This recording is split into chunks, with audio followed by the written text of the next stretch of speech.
Olá, estamos aqui no VTEX Day 2022 e agora aqui para bater mais um papo nesse evento, nesse super evento de e-commerce com o meu amigo Luiz Dias.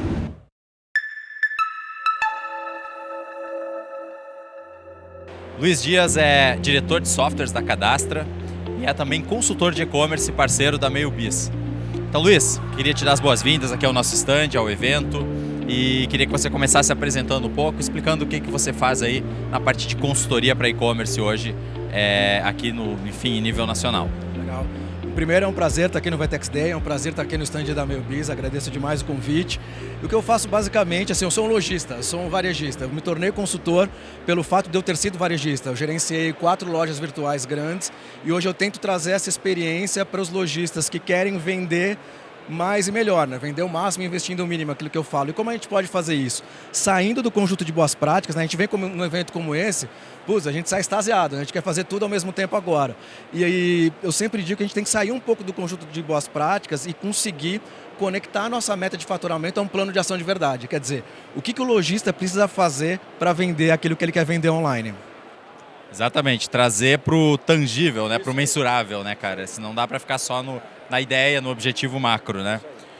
Ô Luiz, então fala para mim, cara, o que você vê hoje assim, que é a principal dificuldade no varejo digital para o e-commerce crescer? O que está faltando que você vê assim? É mais falta de planejamento?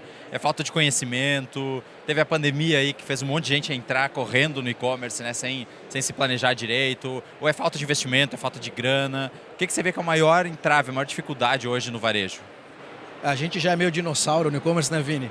Então a gente trabalha há 15 anos, é meio ridículo a gente dizer que o e-commerce está começando no Brasil. Mas tá, você falou da pandemia, muitas lojas entraram agora no e-commerce. Então falta experiência, falta conhecimento de varejo e de varejo online. Entender quais são os processos, o planejamento, que é o que eu acabei de falar, né? Conectar a meta a um plano de ação, saber o que eu preciso fazer para vender aquilo que eu quero vender. Saber implantar uma loja virtual de sucesso, então a gente fala, sei lá, de uma categorização.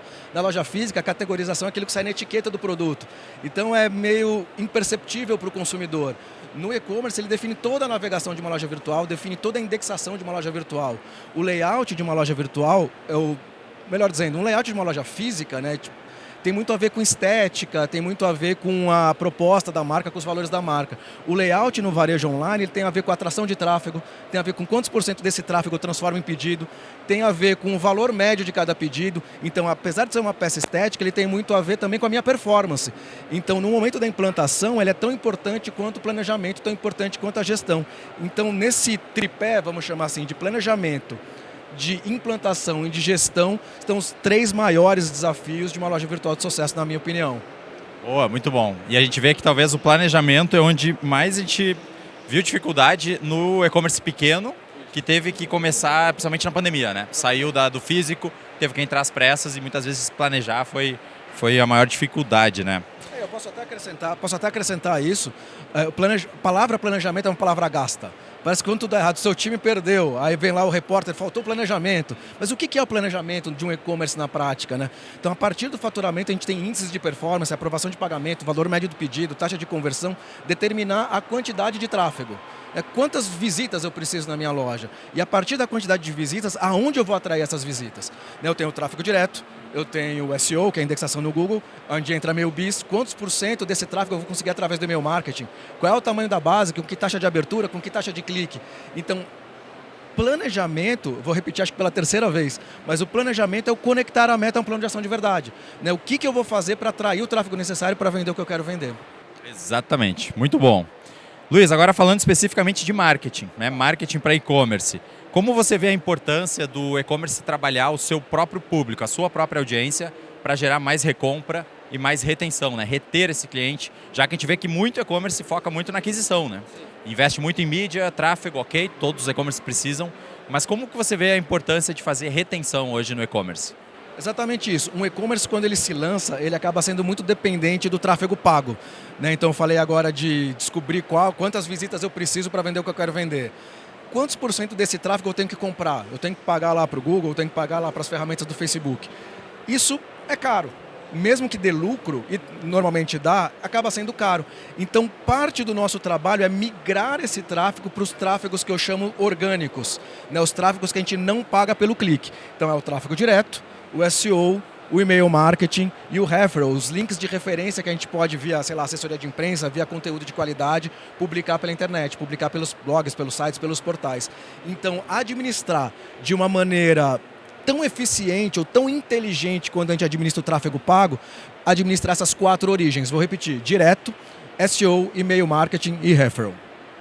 Legal. E como que você vê, Luiz, o papel justamente do e-mail, né, sendo o canal aí de baixo custo, não dá para dizer que é zero custo, mas de baixo custo, para fazer retenção?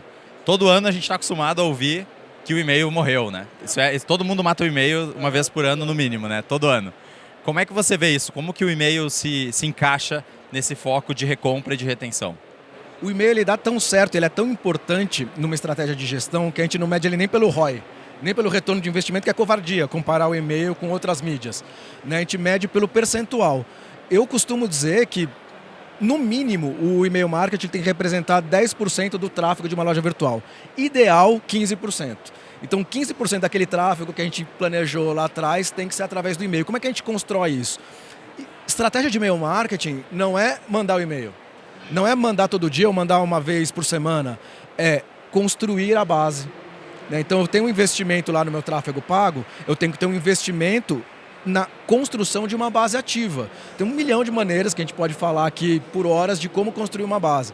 Depois de que a gente construiu a base, quantos por cento desses e-mails vão ser entregues na caixa de entrada, vamos chamar assim. E aqui entra a importância de uma ferramenta robusta, uma ferramenta de alta performance como a MailBiz. E depois disso, administrar o básico, né? A taxa de abertura, a taxa de clique, a taxa de conversão do e-mail marketing.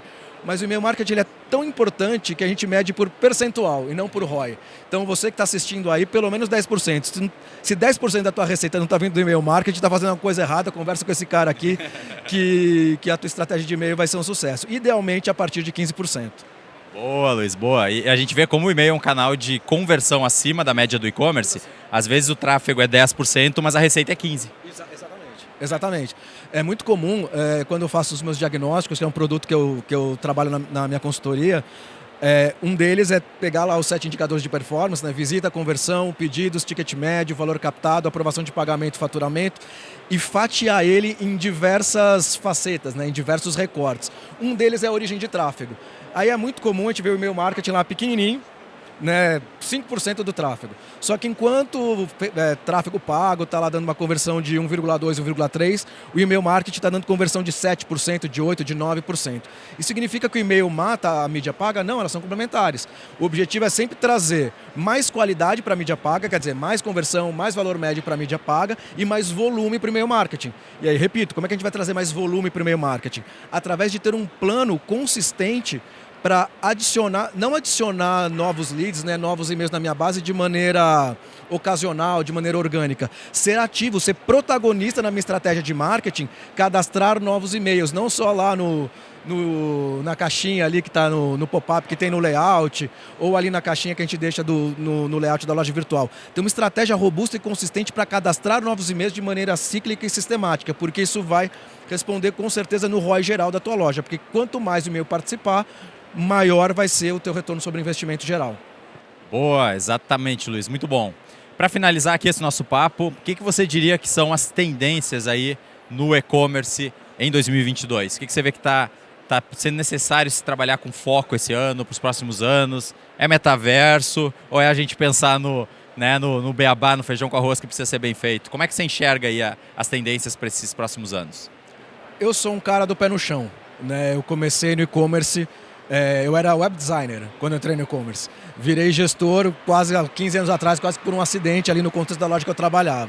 Então eu sou o cara do número, né? Eu quero saber aquilo que eu falei, fazer aquela engenharia reversa para saber o que eu preciso fazer para vender o que eu quero vender. Eu não descarto as novas vertentes, né? Pô, você fala de metaverso, claro que a gente tem que estar de olho nisso, né? Sobretudo no nosso país, as lojas são muito premiadas pelo pioneirismo. Então quem faz primeiro, mas não dá para fazer primeiro tudo. Então a gente tem que ficar ligado no metaverso, as coisas que estão rolando. Muito se falou até o ano passado sobre omnicanalidade, né? Eu acho o Omnichannel um nome muito chique para falar, oferecer comodidade para o consumidor. Então eu acho que esse é o grande vetor que a gente tem que falar. não importa muito o nome, Omnichannel, Inbound isso, Omni aquilo. Importa a gente oferecer cada vez mais comodidade para o consumidor, seja no digital, seja no físico ou na convergência desses dois tipos de varejo. Né? Então, oferecer comodidade independente do seu ponto de contato com o cliente, eu acho que não é nenhuma tendência, acho que é aquilo que deve fazer o varejista. Mas se eu tivesse que dar uma dica de verdade, é isso. Né? Que a gente falou, pé no chão, gestão. O que a gente precisa fazer para vender o que a gente quer vender? Conseguir estratificar a nossa meta pelo tráfego, pegar o nosso tráfego, identificar por cada origem qual é o nosso plano de ação, quanto custa, o que eu tenho que fazer, ter os parceiros certos. Quem faz isso, quem coloca ali o leme da sua jangada ali para o lado certo do vento, normalmente costuma ter bastante sucesso, não precisa necessariamente acompanhar todas as tendências em tempo real. Porque senão a gente fica louco, né? Cada vez mais as tendências vão acontecer, cada vez mais rápido, e a gente entra em loucura se a gente quiser acompanhar elas, a gente vai chegar sempre atrasado. Exatamente, Luiz. Muito bom. Cara, super obrigado por esse papo aqui. Foi uma honra poder conversar com você. Nosso grande parceiro, que a nossa parceria siga firme e forte e que a gente aproveite aí o restante do evento. E mais uma vez, muito obrigado por ter participado aqui com a gente e batido esse papo. Grande abraço. Valeu. Até mais.